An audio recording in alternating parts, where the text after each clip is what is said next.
Bonsoir, bonsoir, bonsoir et bienvenue à cet événement Sciences féminin pluriel, comment les femmes peuvent investir les sciences et la technologie.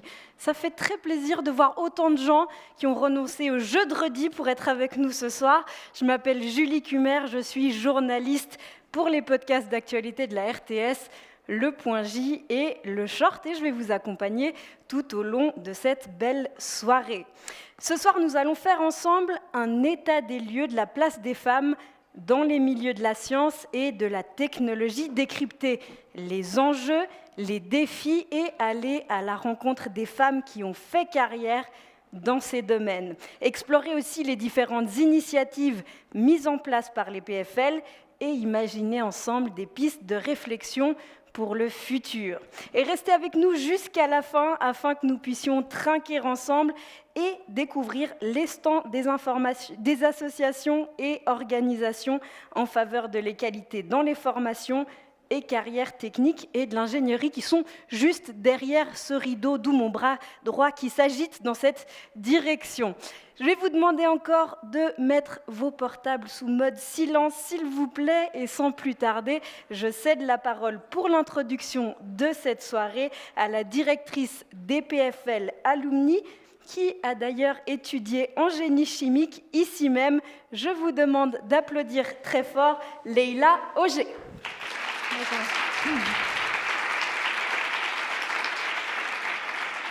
Merci beaucoup Julie et bonsoir et bienvenue à toutes et à tous.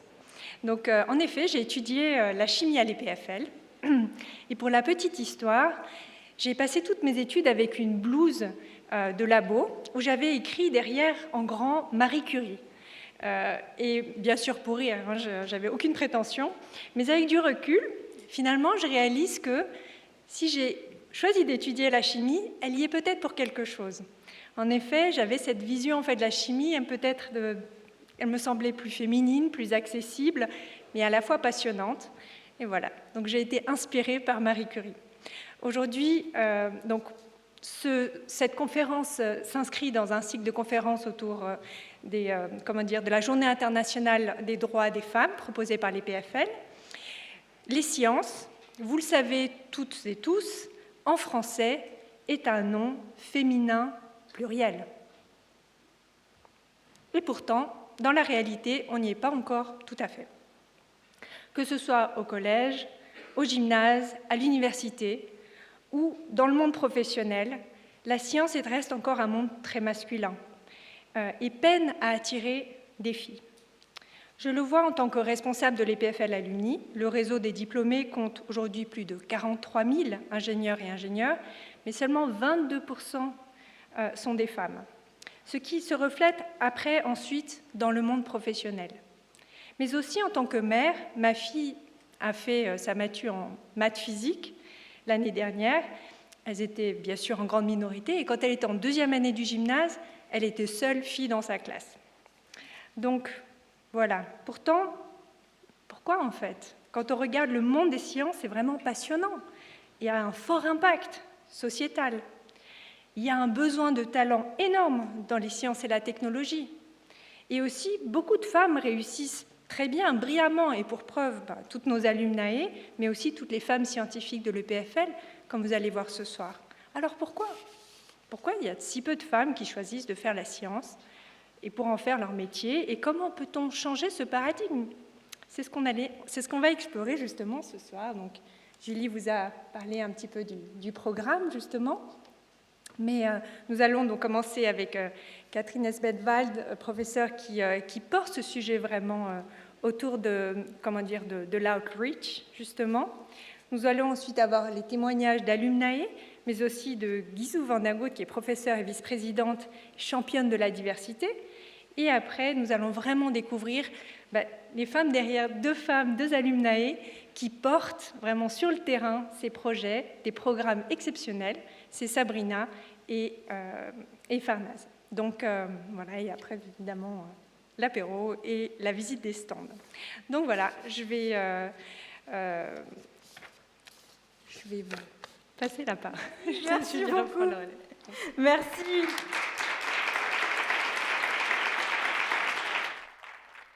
Merci Leïla pour l'ouverture de cette belle soirée. On vous retrouve un petit peu plus tard.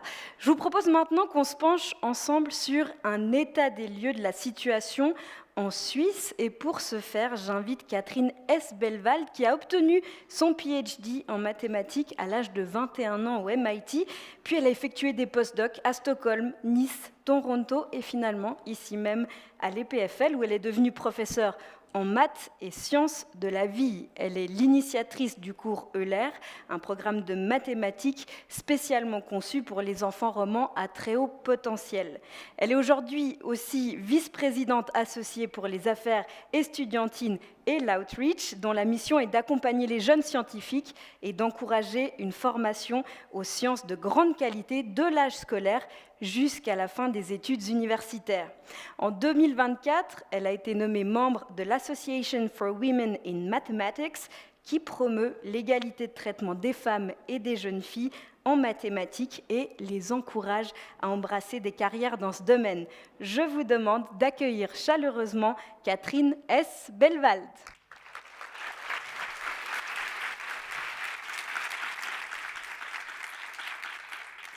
Merci beaucoup, c'est un très très grand plaisir, un honneur d'être là parmi vous ce soir. C'est un sujet que me porte très très fortement à cœur, le sujet de la promotion, l'encouragement des femmes dans les domaines MINT. C'est quelque chose pour lequel je travaille, auquel je crois, que je représente depuis le début de ma carrière. Et puis, donc je me réjouis beaucoup d'écouter la table ronde, d'écouter les conférences après, aujourd'hui, pour entendre de nouvelles idées, pour comment est-ce qu'on peut continuer à attirer plus en plus de jeunes filles et de femmes vers les sciences, vers les technologies, vers l'informatique, vers les maths, vers les domaines MINT, en un mot. Et puis aussi de voir quels sont les progrès qu'on a déjà faits et qu'est-ce qu'on a encore à faire. Parce que quand je vois qu'en arrière, je suis plus aussi jeune que je l'étais une fois, on a fait quand même beaucoup de progrès depuis que j'ai commencé mes études. Et puis je pense qu'il faut qu'on se réjouisse, qu'on apprécie le travail déjà accompli. Et ça nous donne encore de la foi pour continuer à lutter, pour continuer à réaliser des choses, pour encourager plus de jeunes filles et de femmes dans ces domaines-là. Mais moi, ce que je vais faire maintenant, c'est vous faire un état des lieux, un petit peu global, aussi l'état des lieux en Suisse pour les femmes dans les domaines MINT. Je vais ensuite me focaliser sur les situations à l'EPFL et parler aussi d'une enquête qui a été faite auprès des alumni dernièrement, et on voit la différence un peu dans les carrières des femmes et des hommes sortis de l'EPFL, et puis qu'est-ce qui a été un peu des freins et aussi des soutiens pour ces femmes.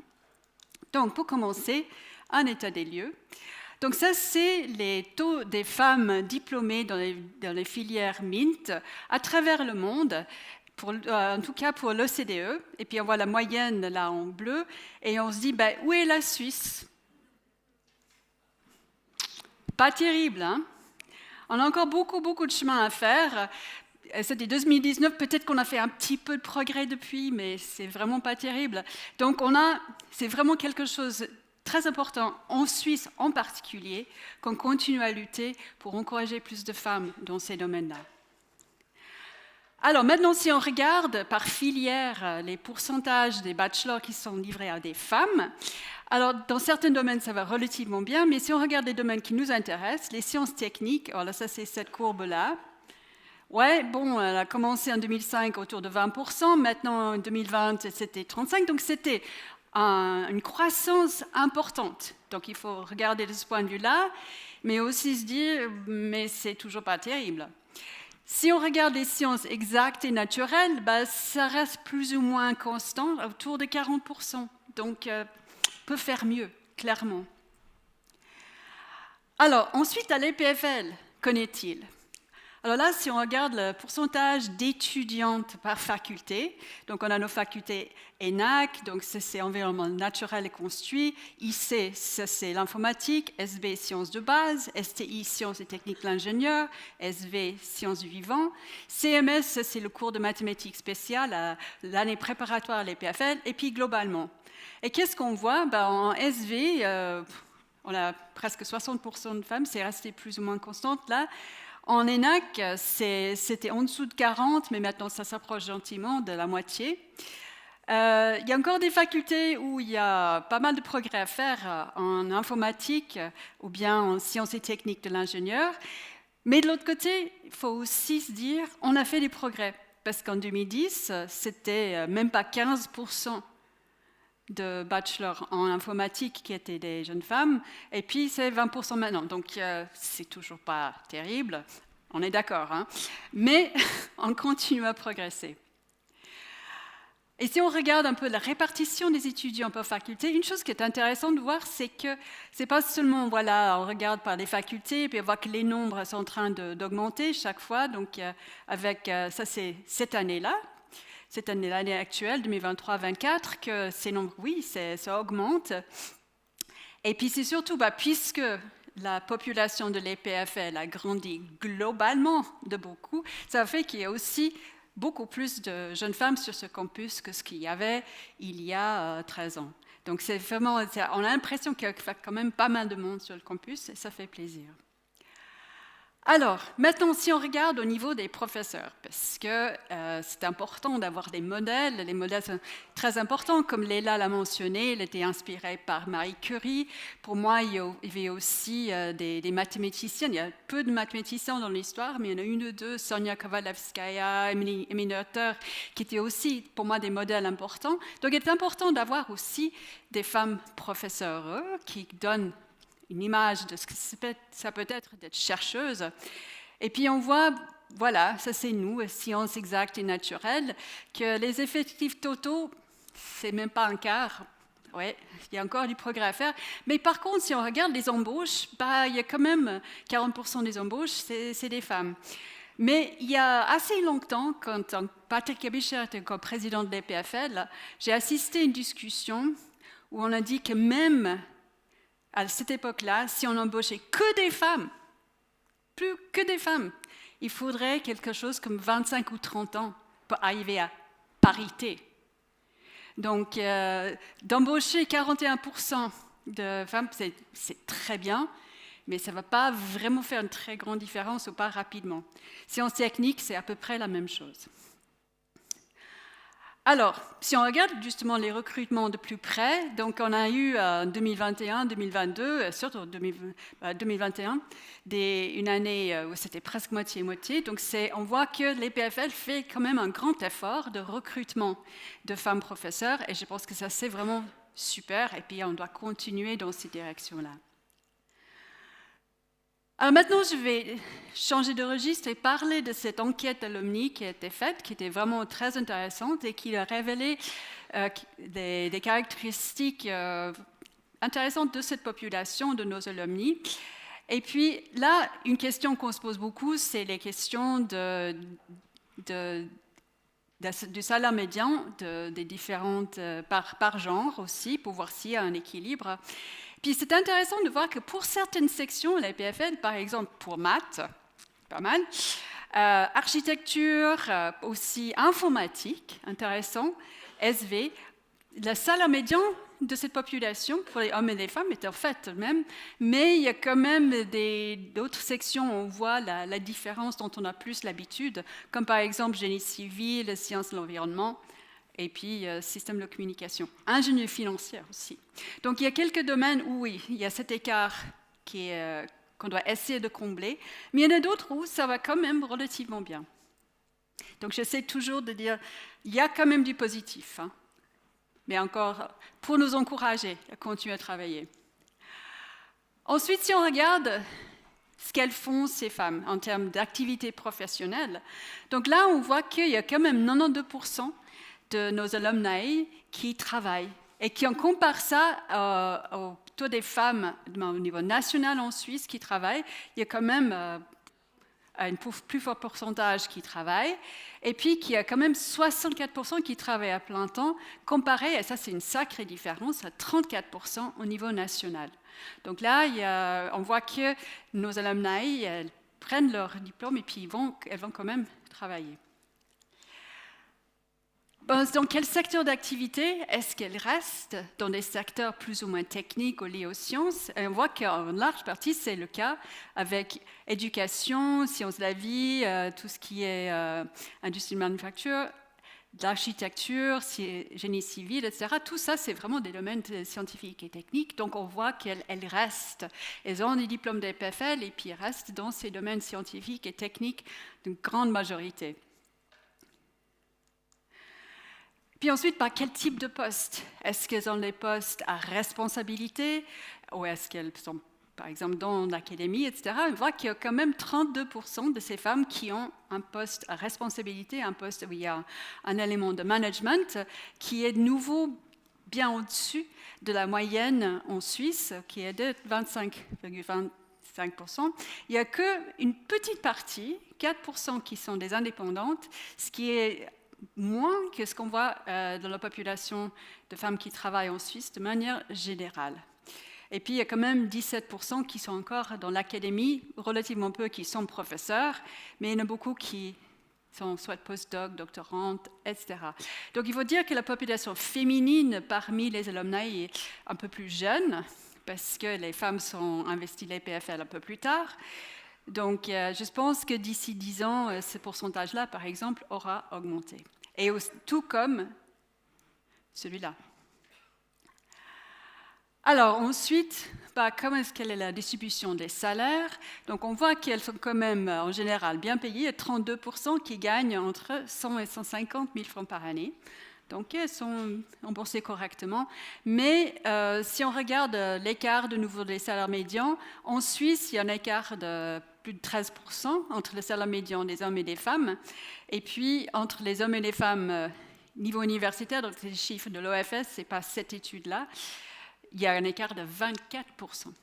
Donc, ce qu'on a vu pour les chiffres EPFL, le premier slide que j'ai montré sur l'enquête, ça montre que peut-être que l'écart n'est pas aussi grand pour les diplômés de l'EPFL.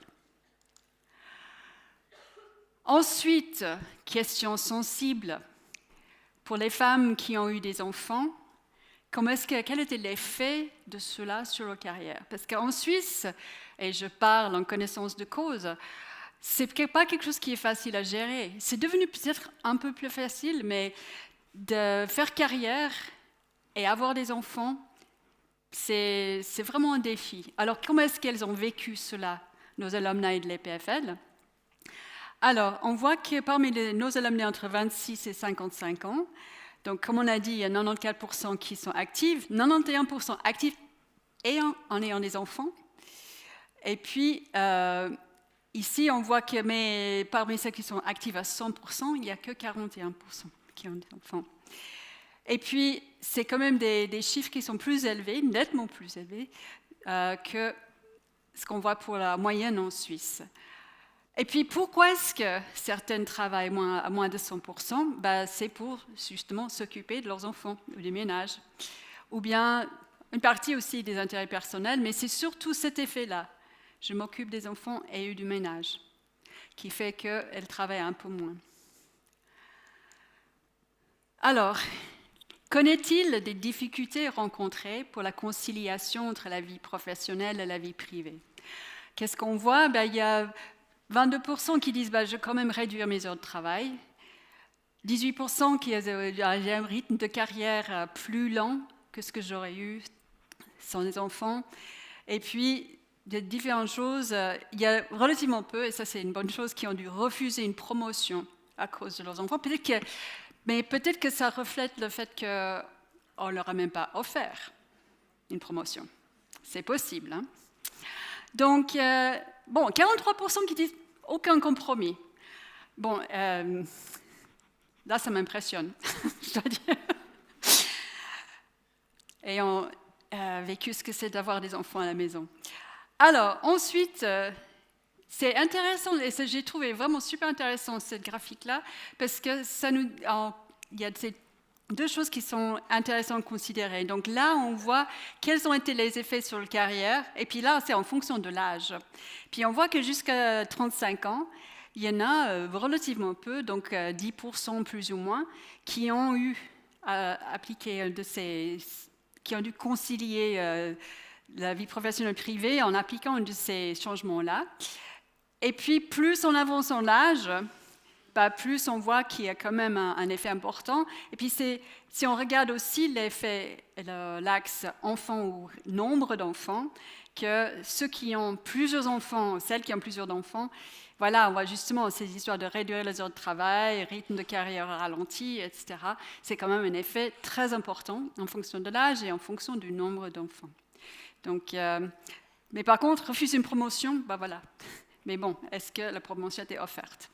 À voir.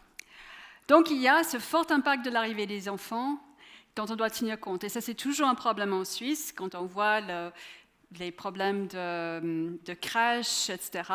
J'ai passé une année en sabbatique à Stockholm, quand j'avais 3 enfants. Je dois dire, vivre en Suède, quand on a des enfants et on est femme, c'est quand même autre chose qu'en Suisse. Donc, c'était vraiment bien. Il faut réfléchir à ça. Alors, là, ensuite on a demandé aux alumni quels sont les facteurs clés de leur avancement, qu'est-ce qui leur a permis de bien avancer dans leur carrière, et puis avoir une superviseure qui soutient la personne en question, ça c'est essentiel. Et là aussi, je pense que je peux parler en connaissance de cause, c'est parfois un homme, parfois une femme qui vous soutient vraiment et qui est votre champion, qui est votre sponsor, c'est très important. Être ambitieuse, voilà, il faut y croire. Et puis, pour y croire, il faut être ambitieuse. Avoir un conjoint qui soutient les décisions, alors ça aussi, surtout quand on a des enfants, avoir un conjoint qui soutient, c'est essentiel. Et puis, avoir des compétences de leadership. Donc, voilà, de nouveau, les commentaires des alumni qui confirment cela. Ensuite, qu'est-ce qui ralentit la carrière? Donc là, on voit travailler dans une culture inhospitalière. Donc voilà, se sentir pas bienvenu, sexisme ordinaire, sans que ça passe au niveau de harcèlement, etc. Et puis, le fait de devoir prioriser la famille par rapport au travail, c'est clair que ça peut très bien ralentir les choses. Et puis aussi parler de manquer de modèles féminins, ou bien dans les commentaires là, parler de manquer de confiance en soi. Et puis aussi que les autres font confiance. Ça aussi, c'est très important. Donc voilà, il faut parler à l'industrie pour leur expliquer pourquoi il est essentiel, il est tellement important qu'on fasse tout pour encourager les femmes en sciences. On peut leur parler du fait qu'il y a une étude qui a été faite dernièrement qui montre que si on intègre vraiment les femmes dans l'économie, dans les domaines MINT, ça peut avoir un impact très positif sur le produit brut national, parce qu'on va produire il y a plus de productivité dans l'économie. Bon, pour moi, c'est bien, mais la vraie raison de faire, c'est pour que les femmes puissent se réaliser leur potentiel, être heureuses dans leur travail. Donc, comme j'ai dit, il faut qu'on reste positif. On a fait des progrès. À l'EPFL, on se concentre aussi beaucoup, pas seulement sur l'attraction, l'encouragement des jeunes filles et des femmes à entrer dans ce domaine, mais aussi on réfléchit énormément à comment est-ce qu'on peut les retenir. Parce que c'est une chose d'arriver, commencer les études, c'est autre chose vraiment à rester, compléter ses études et rester dans ce domaine après. Donc on réfléchit beaucoup aussi dans ce sens-là. Alors merci beaucoup pour votre attention et puis je vous souhaite une excellente suite de la soirée.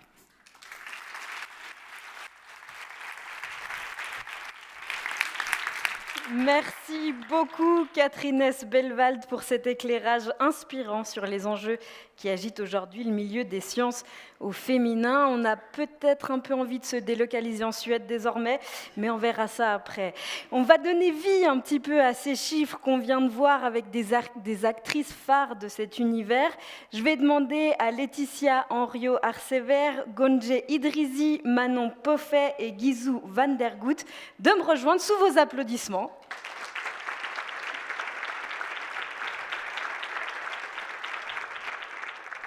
Voilà, bienvenue à toutes les 4. Vous pouvez vous saisir d'un micro. Vous êtes bien installés ? Parfait. Je vais commencer, si vous le voulez bien, par une rapide présentation de chacune d'entre vous. On va ensuite discuter ici ensemble pendant un petit moment, puis ce sera à votre tour, dans le public, de poser vos questions à nos invités. Alors, n'hésitez pas à noter les questions dans un petit coin de votre tête ou de votre téléphone portable. Laetitia Henriot, vous avez bien failli ne pas être là ce soir puisque vous avez fait un bac en latin et grec, mais votre amour pour les maths vous a rattrapé et mené ici à l'EPFL où vous avez pris en main cette technologie qu'est l'informatique dans le cadre de votre master. Vous êtes aujourd'hui la CIO pour toute l'Europe chez Valora après avoir occupé un poste similaire pour Schindler Group et La Poste, et vous êtes l'une des moteurs du Coding Club des filles dont on parlera en détail tout à l'heure. Bonsoir. Bonsoir. Gonje Idrizi, vous avez construit votre première fusée ici même à l'EPFL à l'âge de 9 ans et vous n'avez plus voulu quitter ce campus depuis, mais tout de même, après un bachelor en système de communication et un master en data science, vous avez accepté de vous éloigner un peu des culs blancs pour rejoindre Procter & Gamble où, en tant que data scientist, vous développez des algorithmes pour rendre les produits du e-commerce plus visibles. Mais vous poursuivez l'aventure EPFLienne en participant aux ateliers Mint, dont on a parlé tout à l'heure, et puis vous donnez aussi le cours Internet et Code pour les filles. Bonsoir à vous. Bonsoir. Manon Poffet, enfant, vous vous êtes imaginé faire tous les métiers possibles qu'il y avait à l'EPFL, et finalement, après un petit détour en sciences de la vie, vous avez effectué un bachelor et un master en mécanique. Vous vous êtes, comme beaucoup de vos camarades de table ronde ce soir, beaucoup impliqués dans la vie associative sur le campus. En 2020, alors que vous aviez trouvé un poste en France, le Covid vous a amené à rester en Suisse et à réaliser une enquête pour le club Femmes EPFL Alumni, dont vous êtes membre du comité sur les carrières des femmes EPFL. C'est les chiffres qu'on a vus ? C'est une partie, les slides qui ont été... Ah voilà, je me suis demandé quand on les regardait si vous en étiez l'autrice. Alors aujourd'hui, vous êtes consultante pour Elbling, vous vous apprêtez à vous lancer dans une nouvelle aventure professionnelle pour le service public à Zurich. Bonsoir. Bonsoir. Guizou van der Gout, vous avez passé votre bac aux États-Unis et votre amour des maths vous a amené vers l'ingénierie à l'École centrale de Paris. Vous avez fait une thèse en biophysique moléculaire et dirigé votre propre groupe de recherche, puis enseigné en microbiologie à l'Université de Genève. Vous avez ensuite embarqué à bord d'un Régio Express Genève-Renan et après quelques arrêts de sol, vous êtes devenue professeure en sciences de la vie et doyenne de cette même faculté ici à l'EPFL pendant 7 ans. Vous y êtes aujourd'hui vice-présidente pour la transformation responsable. Bonsoir. Bonsoir. Bienvenue à toutes les 4. Je suis très heureuse d'être avec vous. Et en me penchant sur vos biographies, j'ai vraiment eu l'impression que pour toutes les 4, les sciences sont présentes vraiment depuis l'enfance. Gonje, on l'a dit, à 9 ans, à l'EPFL était déjà votre terrain d'exploration. Comment vous y êtes arrivé ? J'ai eu une chance quand même inouïe en fait, d'avoir un papa qui travaille à l'EPFL en tant qu'employé dans l'automatisme. Il s'est rapproché en fait pour sa carrière. Donc je me suis retrouvée proche de ce campus pendant des années. Et on va dire dans sa carrière professionnelle, il a entendu parler du service de promotion des sciences. Et donc, il m'a proposé de participer à ces activités et ces cours enseignés aux petites filles. J'ai quasiment suivi la majorité des cours. Si je ne me trompe pas, Madame Farnaz me corrigera. Mais du coup, j'ai pu découvrir en fait les cours de sciences, de maths notamment, d'informatique également, robotique. J'ai été accompagnée pendant ces cours par des femmes, des chercheuses de l'EPFL, collaboratrices femmes. Donc j'avais souvent en fait cette vision de la femme est présente dans ce domaine-là. Mon papa m'a également encouragée énormément. Pour moi, ça n'a jamais été un frein en tout cas. Laetitia, on l'a dit, vous avez commencé par le latin et grec. Comment vous êtes arrivée jusque-là ? Évidemment, le latin et le grec mènent à tout. C'est vrai. Pour moi, je pense que c'est aussi depuis l'enfance. Et dans ma famille, mon papa était coiffeur et ma maman laborantine. Donc en fait, c'est ma maman et la femme dans notre famille qui aimait les maths.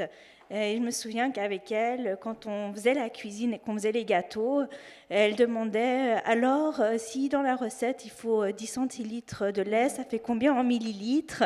Génial. Donc voilà, c'était quelque chose qui paraissait assez évident, avec elle on a aussi fait tout ce qui était les concours de maths dans les écoles, où m'a beaucoup encouragée. Et donc même si j'ai choisi le latin et le grec parce que j'aime en soi la difficulté, mon cœur était toujours plutôt vers les maths et la science. Guizou, vous aussi, votre cœur était toujours vers les maths, depuis toute petite. Alors, toute petite, je ne sais pas, mais vers 10 ans. Mais moi, j'étais tellement nulle en orthographe.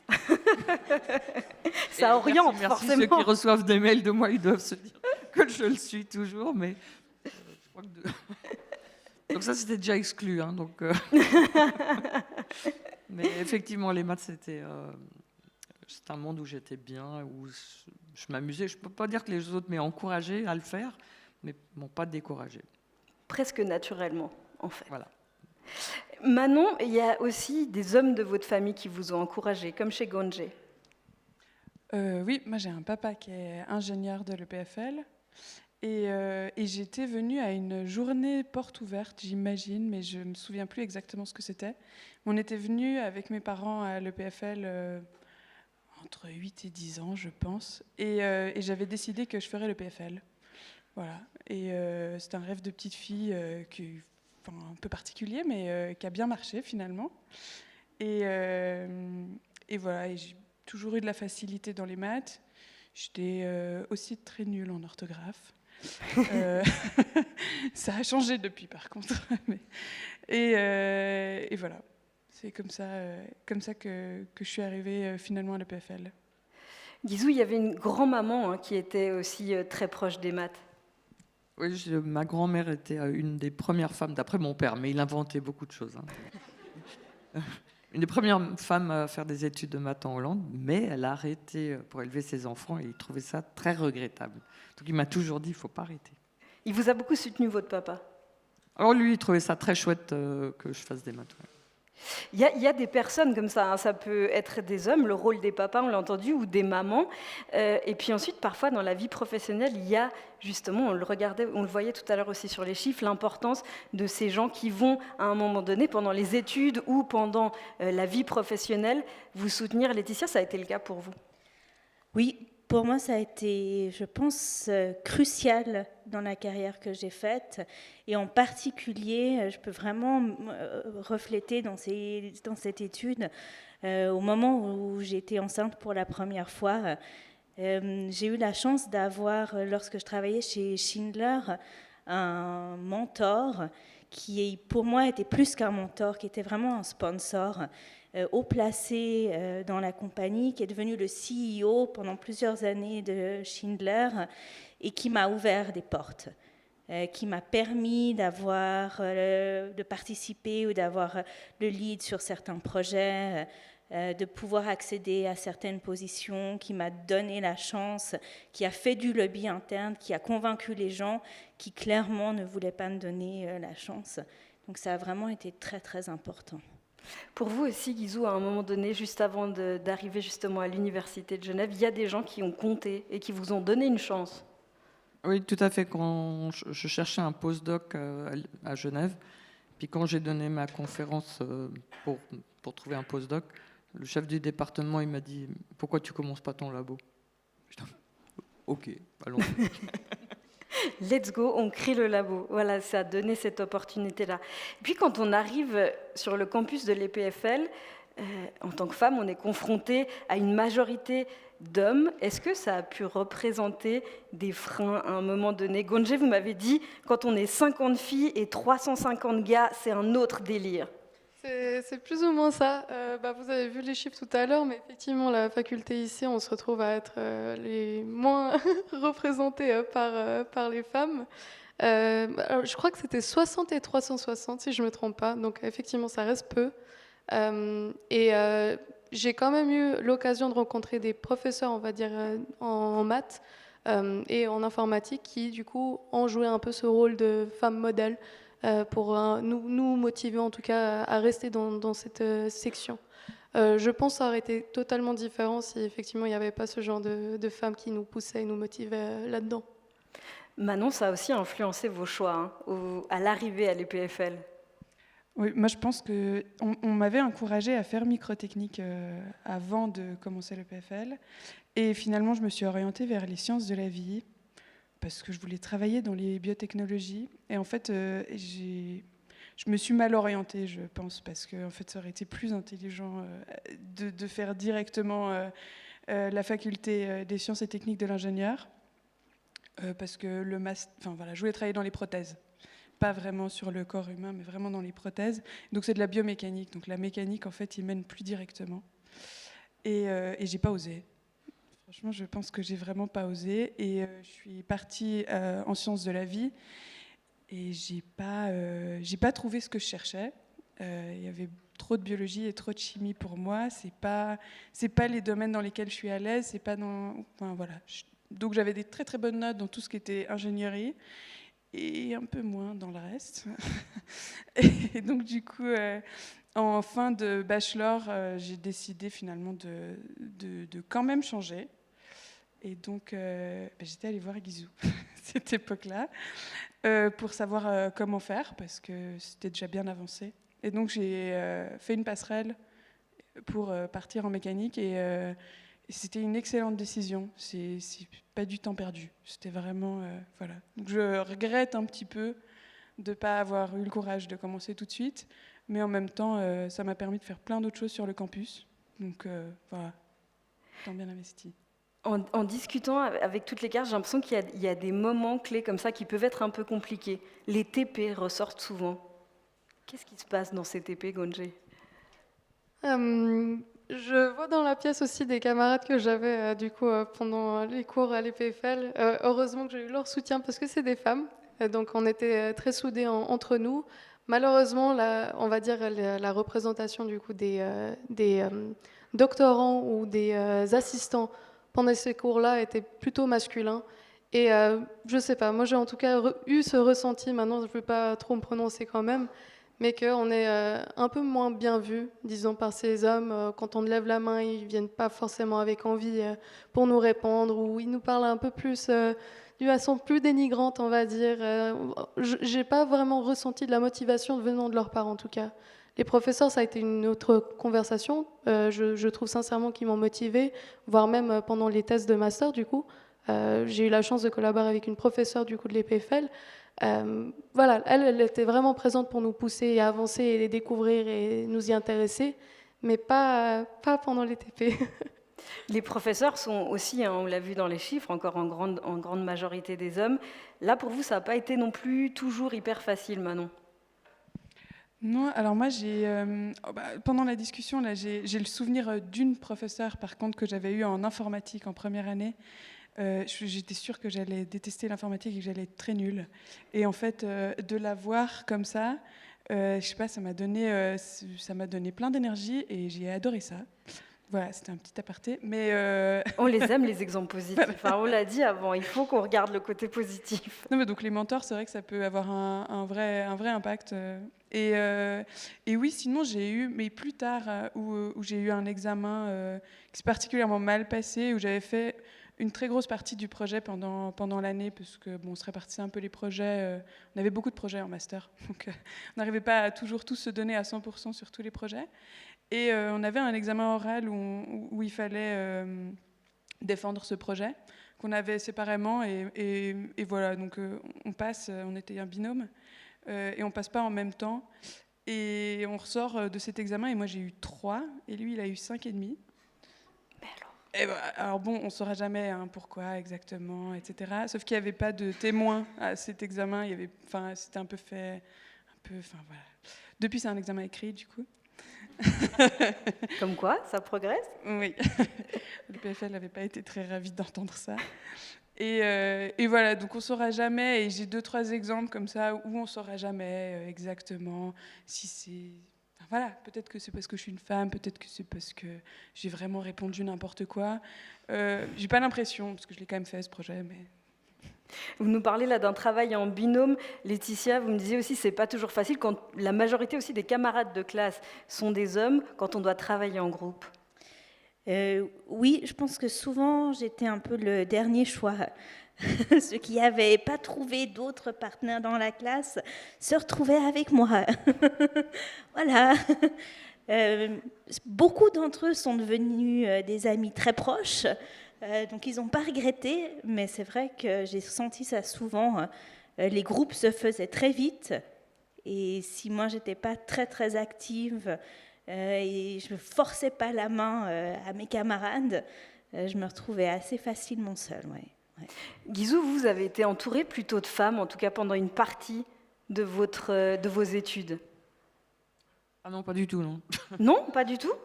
Non, Non. pas du tout. Non, alors moi, j'ai pas eu de femme du tout. Vous n'avez pas été en école? Ah non, j'étais en prépa. Ah oui. En prépa, mais, mais on n'était que 5%. Ah oui. Vous n'étiez que 5%, mais dans une école pour... Non. J'étais chez les Jésuites à Versailles, et c'était le seul internat pour filles de la région parisienne. C'est pour ça que j'étais là. Mais c'était un tout petit bâtiment pour les filles et un très très très très grand bâtiment pour les garçons. Voilà. Vous étiez entouré de femmes dans un petit univers. Non, mais entouré de les garçons. cours c'était avec les garçons, c'est juste qu'on ne dormait voilà. pas avec eux. D'accord, donc vous étiez quand même dans une situation similaire. Ah, complètement, oui. Ah voilà, quand moi j'ai entendu internat Vraiment pas pour beaucoup. femmes, j'ai cru que vous étiez... Voilà, d'accord. Et comment ça s'est passé pour vous alors? Moi, j'ai aucun souvenir de mes profs, donc ils ne devaient pas être très bons. J'ai vraiment le blanc complet, quoi. Et l'interaction justement avec cette majorité de camarades masculins? Moi, je pense que quand il y a mais vraiment très peu, parce que c'était quand même, je suis un peu plus âgée que vous toutes, quand il y a vraiment très peu, au-dessous d'un certain seuil, en fait, on n'est plus vu comme des femmes. On fait partie des gens qui sont là. Et donc, on l'entend aux conversations qu'ont les hommes entre eux. Jamais ils diraient ça devant une femme, et ils le disent devant nous. Donc, on sait qu'en fait, ils ne voient plus qu'on est une femme, parce qu'il y a tellement d'hommes à partir d'un certain seuil, quand il y a 20-30% de femmes, quand il y a une femme, on voit que c'est une femme. Mais quand c'est en dessous de 5%, j'ai l'impression qu'il se passe quelque chose qui fait qu'ils oublient. Le genre est gommé. Un élément qui m'a frappé aussi dans vos parcours, c'est l'implication dans le milieu associatif pendant vos études. Laetitia, vous étiez très impliquée à un moment donné aussi ici à l'EPFL. Oui, absolument. J'ai fait plein de choses à l'EPFL. Dans la GPOLI, pour représenter la politique. C'était à l'époque du passage à Bologne. Donc, je me suis beaucoup investie dans tout ce qui était dans la définition, dans les passerelles, dans comment reconnaître les crédits, le changement des programmes. J'étais dans la faculté IC, je me suis aussi investie dans l'assemblée d'école, mais aussi au niveau suisse. Donc, j'étais très, très active dans les associations. C'était important pour vous qu'il y ait des femmes qui représentent ces facultés-là ou ces étudiants et étudiantes? Je pense que c'est moins pour la question des femmes que je me suis investie, mais peut-être parce que je suis une femme, je ne sais pas. Pour moi, ça a toujours été important d'avoir une balance entre l'aspect avoir un challenge, résoudre un problème, être dans la technique et dans les maths, et l'aspect plus humain, relationnel, politique, influence, changer la société, contribuer. Et je me suis toujours sentie privilégiée parce que, en tant que femme, venant dans un milieu où on n'avait pas beaucoup d'argent dans la famille, je me disais que j'avais vraiment de la chance de vivre en Suisse et de pouvoir faire des études à l'EPFL. Et je trouve que c'était plus, pour moi, c'était quelque part un devoir en tant que femme de contribuer pour les prochaines générations. Je trouvais que je bénéficie de ce que les générations précédentes ont fait, et donc ma manière de dire merci, c'est de contribuer pour les prochains. Gonje, c'est des motivations similaires qui vous ont encouragé à vous investir dans la vie associative? Alors, j'avais commencé, je crois, en association avec le coaching à l'EPFL. Et ça, c'est notamment un élan de groupe, on va dire, d'amis qui ont voulu participer ensemble et du coup faire les mêmes activités ensemble. Mais c'est vrai que j'y avais pas pensé, j'y pense vraiment après coup. Peut-être c'était une bonne idée aussi d'avoir été là en grand nombre de femmes. J'ai eu beaucoup de chance d'être accompagnée par des filles dans mes études. Et on s'est tous motivés en fait à faire ça. Et je trouve que c'était peut-être un bon geste à avoir eu en fait, surtout pour des premières années, disons, à l'EPFL. Être là en tant que mentor, être là pour les coacher, leur filer des cours, les guider, mais aussi juste qu'ils aient une représentation d'une femme qui a réussi en tout cas la première année. Manon, vous étiez présidente du forum EPFL, si je ne me trompe pas, et vous me disiez que souvent, quand vous arriviez en tant que présidente, on s'adressait plutôt au vice-président. Oui, en plus j'en avais 3, donc 3 gars, très sympa, mais c'est vrai que souvent, au bout d'un moment, si moi je disais que j'étais pas d'accord, vraiment assez net, ça bug en face. Mais en fait, qui est président? Mais c'est super.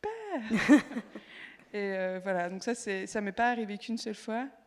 Et ça m'a un peu surpris que ce soit acquis dès le départ que c'était pas moi, c'était pas à moi qu'on s'adressait.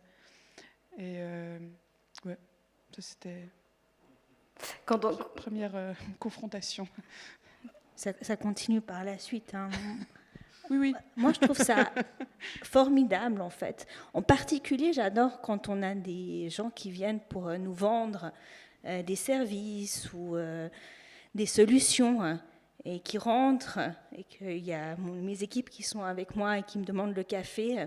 En général, j'apporte le café dans la salle. Puis après, je m'assieds. Bon, alors, on va commencer les négociations. Tout de suite, j'ai l'impression d'avoir un peu un avantage dans la négociation. Ça pose les choses directement. Guizou, vous avez vécu des expériences similaires quand vous êtes devenue doyenne? Oui, effectivement, il n'y avait pas grand monde qui pensait que j'étais vraiment la doyenne. Et il y avait vraiment une gêne de prof en faculté SV quand ils devaient dire à quelqu'un d'extérieur... Et c'est des gens qui me respectent, mais c'est juste qu'ils se retrouvaient dans une situation qui pour eux était gênante de dire non mais oui, c'est vraiment notre doyenne. Et c'était par anomalie un peu, genre oui, je sais que c'est pas normal, mais c'est comme ça. C'est drôle parce que moi j'ai plutôt ressenti que mes équipes en général ils étaient très fiers. Non mais ils étaient fiers. En fait, ils étaient fiers, mais quand les gens arrivaient, c'est ma chef, c'est ma chef. Non, c'était pas. C'était l'inadéquation perçue par les autres. Le besoin de clarifier. Hein. Voilà. Gonje, vous travaillez aussi majoritairement avec des hommes maintenant, mais vous ne ressentez pas une différence particulière? Non, pas vraiment. En tout cas, j'ai une chance quand même d'avoir des collègues qui sont... En tout cas, il n'y a pas de jugement. Je ne ressens pas de jugement vis-à-vis de mon travail ou le fait d'être une femme. Quand je propose une idée, une opinion, je les vois noter. Et surtout des gens de la hiérarchie, du coup, qui sont haut placés. Ça m'arrive de devoir présenter devant eux. On me lance en fait avec cette responsabilité-là donc de présenter mon projet. Et je les vois m'écouter, prendre note, même prendre des décisions vis-à-vis de ce que j'ai annoncé. Et ça, en tout cas pour moi, c'est très très important de ressentir ça dans mon cadre de carrière. On voyait tout à l'heure sur les chiffres l'impact de l'arrivée d'un enfant. Laetitia, vous me disiez, ce qui est difficile, c'est pas tellement être une femme dans ces milieux professionnels ou dans les milieux professionnels de manière générale, mais être une femme avec des enfants. Absolument. Et moi, je l'ai ressenti fortement lors de la première grossesse, où je travaillais dans le département informatique. Et le CIO est venu vers moi, il m'a dit « Oh, félicitations, madame, alors on est vraiment très contente pour vous. Le premier enfant, ça change la vie, c'est formidable. Mais alors, c'est quand même dommage parce que vous étiez une bonne employée. » Et tout est fini. Et comment ça, j'étais une bonne employée? Non, parce que moi, je compte revenir et je compte en fait faire le projet là qu'on a planifié. Et ça a été compliqué de revenir. C'est là que j'ai eu besoin du soutien de mentors pour avoir le droit, parce qu'en fait, personne pensait que j'allais vraiment revenir. Et beaucoup de gens dans la direction m'ont dit, tu verras, quand il sera vraiment là, ton enfant, tu changeras d'avis, tu ne voudras pas vraiment revenir, tes priorités ne seront pas les mêmes. Puis pour nous, c'est vraiment un risque de maintenant te donner la responsabilité d'un projet qui va commencer dans 4 mois. Donc c'était compliqué. Ouais. Et puis du coup, c'était pour moi d'autant plus motivant de revenir. J'ai des histoires assez rigolotes où je suis au téléphone en train d'allaiter, voilà. Avec le bruit du tire-lait qu'on entend en fond sonore. Oui, alors là, oui. À l'époque, les tire-laits, quand mon fils était né, étaient sans batterie, donc il fallait une prise. Il fallait trouver une salle avec une prise, si possible, on puisse s'asseoir. Et je me souviens, quand je faisais le projet en Autriche, que j'avais dû m'asseoir dans la petite salle entre deux salles de réunion. C'était le seul endroit où il y avait une prise. Et donc je tirais mon lait. Et puis en fait, c'était l'endroit où il y avait aussi les crèmes à café et les petites cuillères. Et tout d'un coup, quelqu'un est entré pour récupérer en fait ce dont ils avaient besoin pour la pause café. Voilà. Pas gênant du tout. Dans ces moments-là, vous le disiez, l'importance justement une mentor. J'aimerais bien revenir justement sur ce rôle des réseaux de femmes, par exemple, qui peuvent être un soutien dans ces moments-là. Manon, vous faites partie du Club Femmes et ça permet d'aborder aussi, dans ce genre de cadre, ces sujets comme la maternité de manière décomplexée. Oui, tout à fait. Mais c'est vraiment la communauté des femmes qui se retrouvent. Donc c'est un club de EPFL Alumni, déjà peut-être juste contextualiser un petit peu, qui rassemble donc toutes les femmes qui ont étudié à l'EPFL. Et on a différents événements durant l'année, des workshops, des conférences, parfois en non-mixité choisies donc uniquement pour les femmes, et parfois aussi ouvert. On a une table ronde la semaine prochaine sur les inégalités dans le monde du travail, justement avec aussi un alumni qui sera sur le plateau pour parler aussi de sa vision des choses, je perds mes mots, pardon, sur les congés parentaux. Voilà. Ah. Et donc on aura des alumnae et des alumni, et c'est un peu le but, c'est de thématiser autour des problématiques des femmes entre nous, et de justement aussi remarquer que les expériences qu'on a vécues, les autres les ont vécues aussi, et les crédibiliser, voilà, leur donner l'importance qu'elles méritent.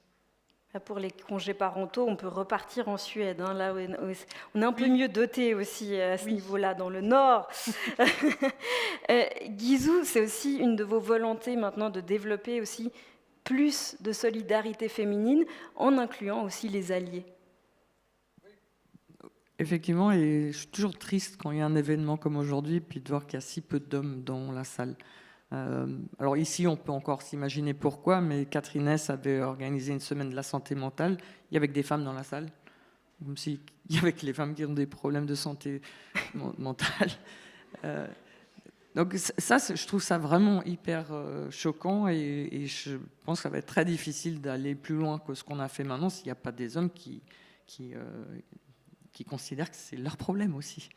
Donc oui, je pense que la solidarité féminine, elle existe peut-être plus dans votre génération. Je pense qu'il faut vraiment la développer consciemment et pour qu'elle devienne naturelle après, et puis qu'il y ait des hommes qui fassent ça avec nous. Cette solidarité, elle est importante aussi depuis toute petite. Gonje, vous avez une petite sœur qui a 11 ans et qui a rejoint le Coding Club. C'était important pour vous de l'encourager ? Bien sûr, je suis contente qu'elle ait en tout cas des rôles modèles, on va dire, dans sa famille. J'espère en tout cas qu'elle considérera en tout cas découvrir ce genre de carrière scientifique. Mais en fait, je réfléchis aussi à ce que Nguizou a dit. Je trouve aussi qu'on a un vrai grand manque d'hommes qui s'impliquent dans ce genre de questionnement. Pareil, on effectue pas mal d'activités pour ces jeunes filles, mais je ne vois pas forcément que ce soit les parents hommes qui viennent chercher leurs enfants ou qui viennent poser des questions. C'est souvent les femmes qui s'arrêtent pour discuter, pour regarder ce que leurs filles ont fait, voir si elles peuvent faire encore d'autres activités à la maison. Je trouve ça aussi dommage qu'ils ne s'impliquent pas plus. Je ne sais pas si c'est volontaire ou pas. Je ne sais pas si c'est parce qu'on est des femmes et que du coup les femmes préfèrent venir discuter avec nous. Aucune idée. Mais c'est vrai qu'il faudrait voir comment on pourrait faire changer ça. Manon, vous avez aussi envie de changer ça avec un projet de femmes qui ont fait les PFL et qui vont dans les classes. Ouais, ça c'était une idée. Je voulais fonder une association. J'ai finalement eu d'autres projets qui sont arrivés. Mais ça reste toujours un projet, et parce que je pense que c'est important de prendre conscience des opportunités qui s'offrent avec des études comme celles qu'on a faites. Et ça, dès le plus jeune âge, je sais que ça existe déjà. Mais voilà, j'habite à Zurich maintenant, je connais un peu moins le réseau là-bas, et j'aurais eu envie de créer ça pour aller dans les classes et montrer ce qui se fait, ce qui peut se faire, et que en fait, ingénieur en mécanique, par exemple, dans mon cas, c'est chouette, c'est sympa, il y a plein de choses intéressantes, c'est créatif, et c'est pas des études sur les moteurs de voitures. En fait, c'est la conception qu'on en a est peut-être erronée, et d'inculquer ça déjà plus jeune. Et si on pense maintenant justement à des conseils qu'on aimerait leur transmettre à ces jeunes générations, quand on en discutait au téléphone, Manon, vous m'avez dit le plus gros, c'est de ne pas écouter les gens. Oui, alors c'était, en tout cas dans mon cas, ouais, de vraiment, si on a envie, si on aime ça, en plus, de foncer, pas de... Et c'est vrai que, oui, on peut être une femme, aimer les maths, être douée, et puis avoir beaucoup de plaisir dans ses études. Et il y a énormément de choses à faire avec un diplôme comme celui de l'EPFL, pour les femmes, vraiment. Guizou, ça rejoint un petit peu ce que dit Manon. Vous me disiez qu'il ne faut surtout pas renoncer à quoi que ce soit. Alors, renoncer à quoi que ce soit, complètement. Je suis d'accord avec Catherine, celles qui ne font pas du tout de compromis, ça me paraît difficile. Mais oui, souvent, on a des questions. Qu'est-ce que je choisis, ma carrière ou ma famille, ou avoir des enfants? Moi, je pense qu'il faut faire les deux. Et sur ça, je pense qu'il ne faut pas faire de compromis. Et après, on va gérer... Parce que quand j'avais pas d'enfants, ma mère elle me disait je vois pas comment tu aurais le temps d'avoir des enfants. C'est pas la question. Je vais pas prendre des moments où je fais rien et dire ça c'est le moment où j'aurai les enfants. Donc, c'est comme les gens qui disent si tu veux vraiment avoir un coup de main de quelqu'un, prends quelqu'un qui est vraiment débordé déjà, qui est parce que les retraités, je suis désolée s'il y en a dans la salle, ils sont débordés, ils n'ont jamais le temps. Alors quelqu'un qui est déjà très très actif trouve toujours du temps. Donc il ne faut pas faire de compromis. C'est ça, il y a un trou dans l'agenda. C'est peut-être maintenant où il faut y aller. Gonje, vous me disiez aussi qu'il faut pousser les jeunes filles à ouvrir leurs perspectives. Oui, dans l'idée où on devrait leur... plutôt que juste venir présenter, voilà, ça c'est l'informatique, voilà, vous pouvez faire de l'informatique à l'IPFL, c'est venir avec des outils, avec un exemple, de la pratique, leur montrer que, voilà, plongez en fait vos capacités cognitives dans ces raisonnements, toucher, essayez de résoudre le problème, puis vous vous rendrez compte en fait que vous en êtes capable. Et que malgré ce que les gens peuvent dire sur les femmes qui ne réussissent pas, il n'y a aucune étude qui le prouve. Il n'y a aucune étude scientifique qui montre que les hommes ont plus de capacités cognitives pour les maths que les femmes. Donc voilà, faites-le, essayez, et puis vous verrez que c'est facile. Et Laetitia, vous me disiez justement qu'il faut agir le plus tôt possible, avant la formation des stéréotypes. Oui, moi je suis convaincue qu'en fait, plus c'est tôt, plus c'est naturel. Qu'en fait, la formation dans la tête des enfants, des métiers qui sont possibles et qu'ils envisagent, J'avais lu des études qui disent qu'elles se forment relativement tôt, qu'en fait souvent à 12 ans, on a déjà relativement précisément quels sont le type de métier qu'on peut envisager. Et c'est pour ça que je m'investis aussi dans des initiatives qui vont dans les écoles et qui amènent, comme tu disais, des activités très concrètes à des enfants qui ont peut-être 3, 4, 5, 6 ans et qui jouent. Et ils jouent tous avec les robots, ils jouent tous à faire des chemins qui sont des chemins logiques. Et ça devient quelque chose qui est naturel, qui est intégré, où justement ils se disent ben oui, moi je l'ai fait à l'école, je l'ai fait avec mes copains, mes copines. Et voilà, je pense que ça c'est important. Je voudrais continuer des heures, mais je dois respecter le timing et passer désormais la parole parce que je suis sûre que vous avez plein de questions dans le public. Il y a 2 micros fixes, je ne sais pas si vous les voyez, un juste ici au 2e rang et puis juste là au 1er. Vous pouvez seulement vous rapprocher d'un de ces micros si vous avez une question à poser. Je vous demanderai simplement de la faire assez concise, la question, histoire de laisser le plus d'opportunités au maximum de monde pour poser des questions. Alors je sais que c'est un peu impressionnant de se lever pour aller jusqu'au micro, mais je vous encourage vraiment à le faire. Est-ce qu'on a une première question ?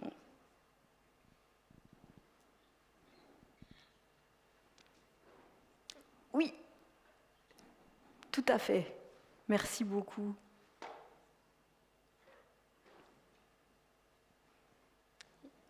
Test. Alors, je suis désolée, j'ai pas beaucoup de voix, mais c'est à la fois, bon, c'est plus une remarque qu'une question. Comme ça, voilà, je suis la première personne chiante. Je viens ce soir parce que une personne, voilà, un mec cis, ne se sentait pas de venir parce que dans la promotion de l'événement, c'était beaucoup la sororité, etc. comme ça. Donc c'est juste pour dire, il y a des gens qui sont motivés à venir, mais il faut peut-être, je sais pas, revoir un truc dans la communication, parce que j'ai vraiment essayé de le motiver à venir et il ne se sentait pas de venir. Et c'est triste.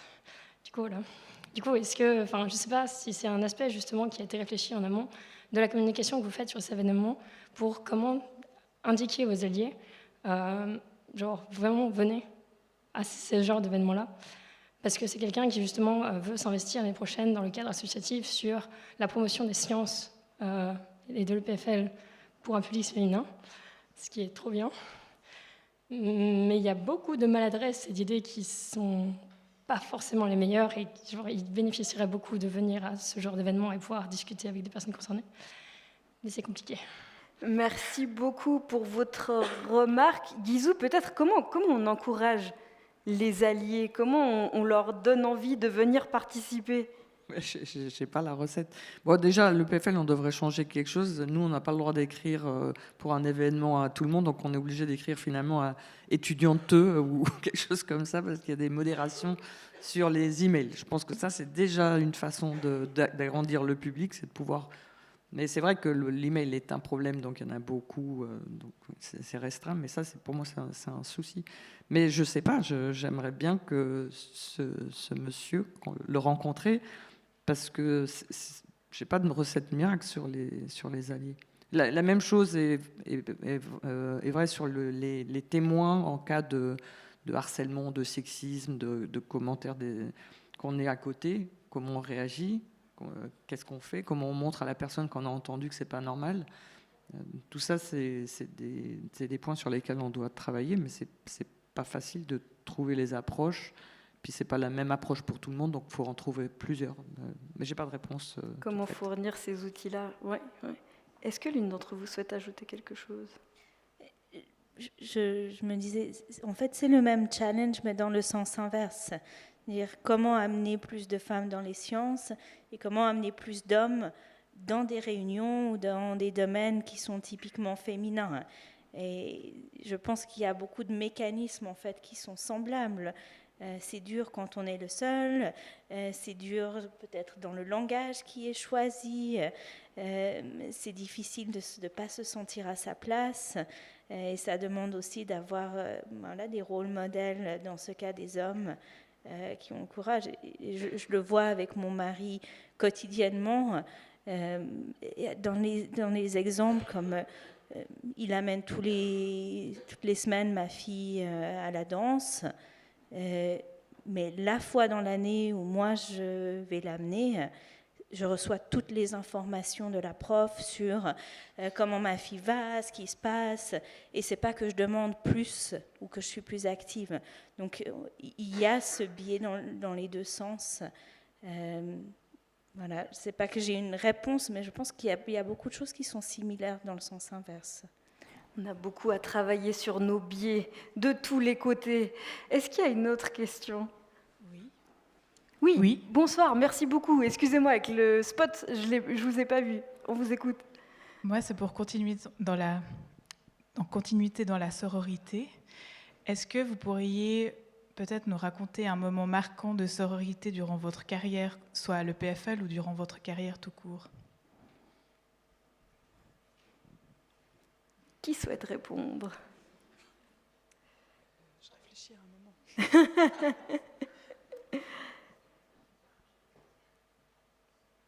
Gonje, vous parliez tout à l'heure de l'implication commune. Je ne sais pas si c'était que des femmes et qu'on peut parler de sororité, mais une envie commune de s'investir dans l'associatif. Il y a ça. Moi, je vais peut-être m'orienter surtout sur quand j'étais plus jeune, du coup. Typiquement, les cours de sciences, de maths ou de ce qui a été enseigné par le service de promotion des sciences, c'est vrai qu'on était un groupe de femmes, d'enfants-filles, avec 2 ou 3 personnes, du coup, chercheuses de l'EPFL, mais femmes. Et ça a été toujours comme ça, en fait, dans ces cours-là. J'ai jamais eu, voire rarement, vraiment, j'ai pas souvenir, un homme qui m'a enseigné des cours spécifiques, en fait, aux sciences. Pareil, j'ai eu une chance, je ne sais pas comment, mais la majorité de mes enseignantes à l'école obligatoire, c'était des femmes, et notamment dans les domaines de maths ou de sciences. Donc là, pareil, j'ai eu cette vision de, voilà, j'ai tout le temps... je ne me sentais pas à ma place, disons. Je repensais à ce que vous me disiez aussi, Laetitia, de votre maman, et j'ai l'impression que là aussi, il y a un lien de sororité, en tout cas un lien entre femmes qui se stimulent et qui se motivent et qui s'encouragent. Oui, c'est comme pour toi, je pense que c'est des moments où ça semble normal et très tôt normal, que ce soit les femmes qui aiment les maths et qui en font et qui trouvent que ce soit un jeu et que ce soit amusant. Oui, je pense que cette normalisation, elle est importante. Est-ce qu'il y a des moments qui vous sont venus en tête, Manon, Guizou ? Alors moi, il y a une situation peut-être de sororité où on était une équipe finalement mixte. C'était que des hommes jusqu'à ce que j'arrive, et puis ensuite une autre est arrivée. Et on a eu quelques différentes problématiques dans cette équipe, et on s'est énormément soutenus les deux justement ensemble, et ça a eu beaucoup plus d'impact que toute seule, évidemment. Et bon, ça n'a pas forcément permis de résoudre le problème en l'occurrence, mais de se soutenir comme ça a été hyper important. Et on a les deux quitté cette équipe. Ça a été la solution finalement à ça. Mais on est toujours en contact, et en fait cette expérience-là, on nous a en tout cas beaucoup soudés. Et voilà, ça a été très important, et je pense que le fait qu'on était 2 femmes, ça nous a soudés d'autant plus dans cette expérience-là. Voilà. Guizou. Je pense qu'un des moments de sororité le plus fort, c'est quand je suis devenue doyenne et que j'avais une responsable d'infrastructure en ASV, et qui a tout de suite accepté d'avoir une femme comme son chef, ce qui n'était pas forcément le cas de tout le monde, et avec une confiance sans faille mutuelle. Et ça a été vraiment très très important, et je pense qu'on a pu faire énormément de choses grâce à ça.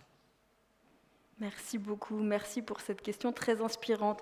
On va en prendre une toute dernière, si vous êtes d'accord. J'ai une question, c'est que on voit à l'EPFL justement qu'il y a certaines sections où il n'y a aucun problème en fait. En SV par exemple, on est à plus de 50% de femmes, sciences de la vie. Pareil pour en architecture ou en sciences et ingénierie de l'environnement. Puis dans d'autres sections comme l'informatique ou en STI, donc tous les ingénieurs, vraiment les métiers de l'ingénieur comme mécanique, électricité, etc. Là, voilà, c'est très difficile. Pourquoi en fait ? Qu'est-ce qui fait que, enfin pour vous justement, voilà, qu'est-ce qui fait qu'on est attiré par tel ou tel métier ? Enfin, est-ce que vous avez une perspective par rapport à ça en fait ? Après, ça reviendra un peu ce que Sabrina va nous dire, mais j'aimerais avoir votre point de vue, peut-être plus avec Guizou, parce que justement avec la science de la vie, pourquoi est-ce qu'il y a autant de femmes qui choisissent science de la vie ? Parce que ça correspond aux stéréotypes. Je crois que c'est que ça. Hein. Oui, c'est intéressant, hein, parce que Manon, vous aviez justement fait ce choix sciences de la vie, et vous m'aviez dit réfléchis ensuite en me disant « Ah, mais je crois que j'étais effrayée ». En fait, j'étais effrayée d'aller plutôt du côté technique parce qu'il y avait beaucoup d'hommes, mais j'y ai pensé après. Oui, alors je pense qu'il y a deux choses. Moi, j'avais ça. Je pense que ce n'est pas le cas forcément pour tout le monde, en tout cas d'être effrayé, mais moi, je pense que j'avais ça. Et en plus, j'avais une image erronée de ce que pouvait être l'ingénierie mécanique, qui en fait, en arrivant à l'EPFL, j'ai vraiment vu ce que c'était. Et en fait, c'est ce qui me plaisait. Et je pense que sciences de la vie, j'en avais une idée qui correspondait en effet plus aux stéréotypes.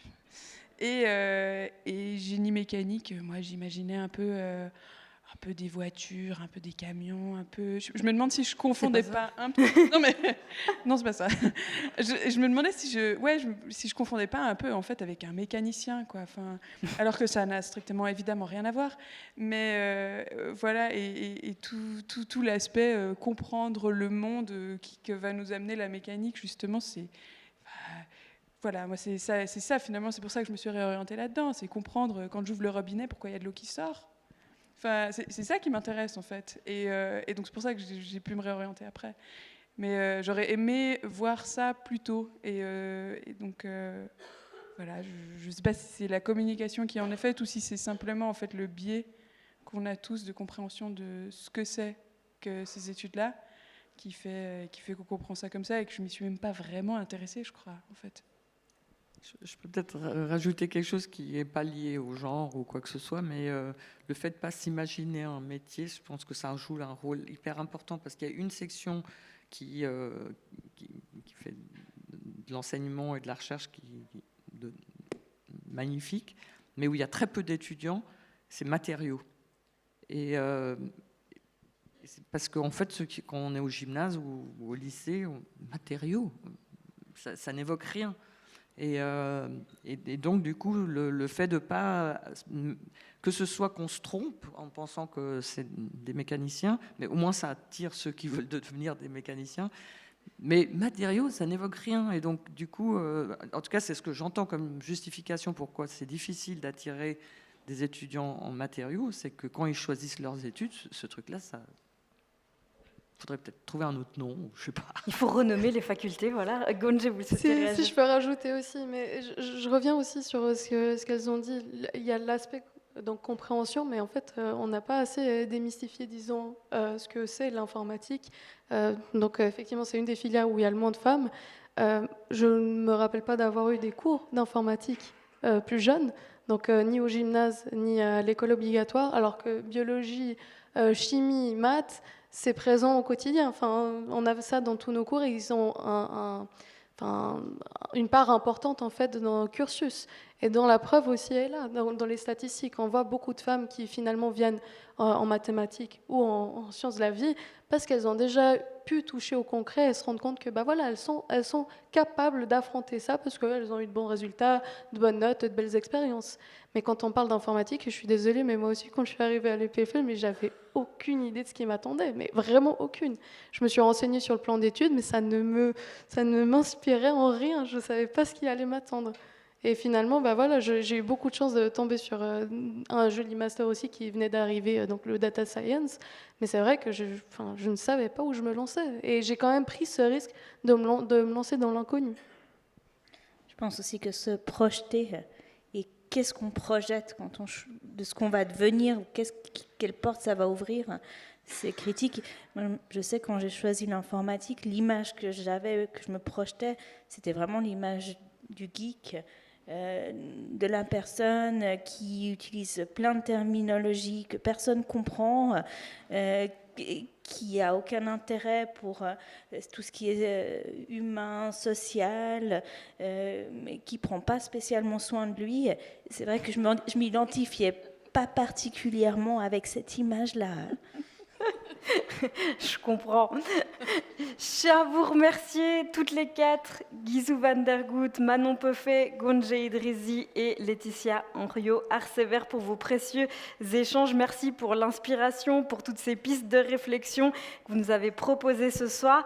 Je vous propose qu'on les applaudisse chaleureusement. Merci. Merci encore. Oui. On vous écoute. Ingénieur EPFL. Et puis, donc, lorsque j'ai eu ma fille, je ne l'ai pas, dirigée vers les sciences. Je lui ai laissé tout entrevoir. Et donc, en espérant qu'elle choisisse selon son penchant. Et pour une raison ou pour une autre, elle a opté pour une voie scientifique.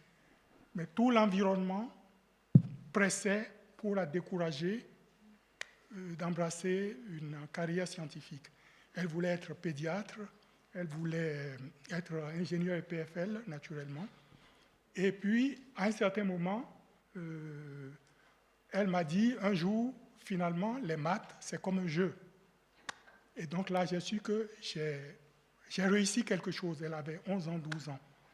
Et dès ce moment, sa mère a tout fait pour la décourager, jusqu'à manœuvrer pour qu'elle ait moins de contact avec moi, parce qu'on ne vivait pas, on s'est séparés. Et puis tout l'environnement la décourageait chaque fois qu'elle émettait un penchant vers une carrière scientifique. Et donc, ma réflexion est que la question n'est pas seulement d'encourager les filles à embrasser une carrière spécifique, mais d'être attentif à ce que l'environnement, la cellule familiale et tout l'environnement autour qui est façonné à ne pas voir les filles embrasser des carrières scientifiques ne décourage pas des vocations qui pourraient naître dans ce sens. Et donc, il faudrait qu'on soit très, très, très attentif à ça, parce que je l'ai vécu personnellement dans ma chair. Je vous remercie beaucoup pour le partage de cette expérience. Merci.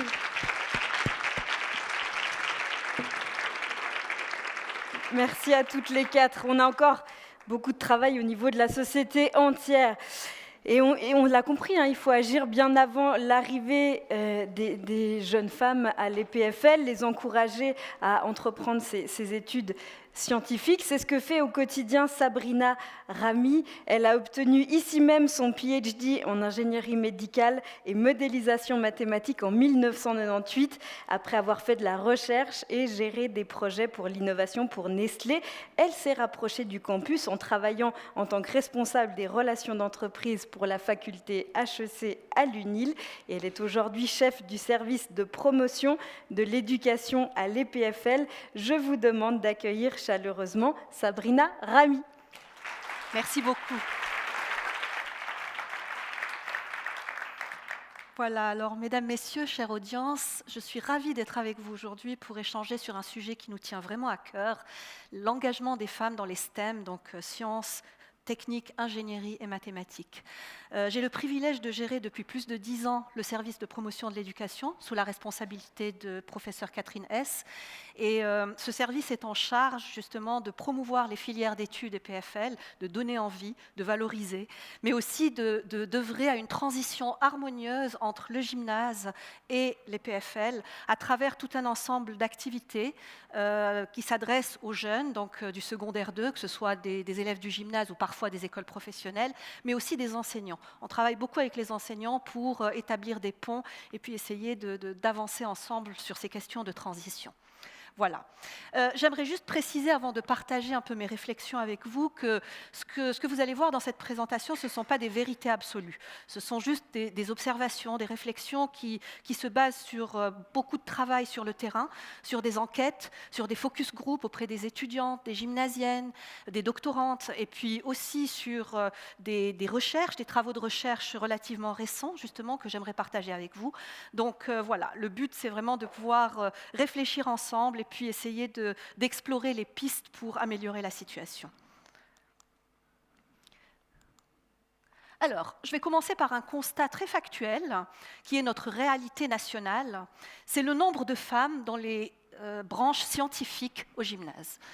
Donc voilà, on commence par un chiffre qui interpelle, c'est 500 filles en physique et application des mathématiques au gymnase. Comme vous le savez, on a deux options, deux orientations scientifiques au gymnase, PAM, donc physique et application des mathématiques, et biologie-chimie. Alors, 500 filles sur toute la Suisse, sur plus de 19 000 maturités. Voilà.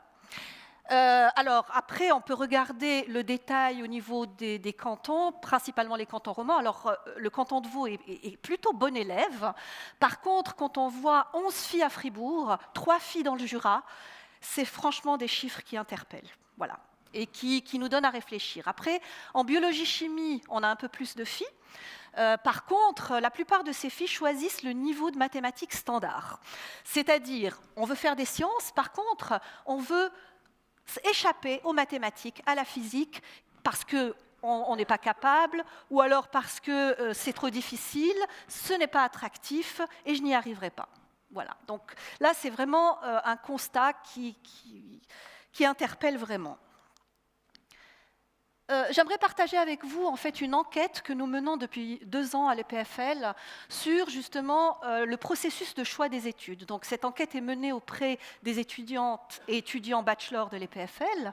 Et à la question quel domaine professionnel vous faisait le plus rêver entre 13 et 15 ans, alors on voit bien que les professions techniques, donc qui sont très liées aux sciences et techniques de l'ingénieur, justement on en parlait tout à l'heure, n'alimentent pas tellement, ne nourrissent pas tellement l'imaginaire des filles et sont plutôt dominants au niveau du public masculin. Par contre, l'architecture, la médecine, l'astrophysique, qui sont quand même des métiers avec une part de technique, en fait, font rêver les filles.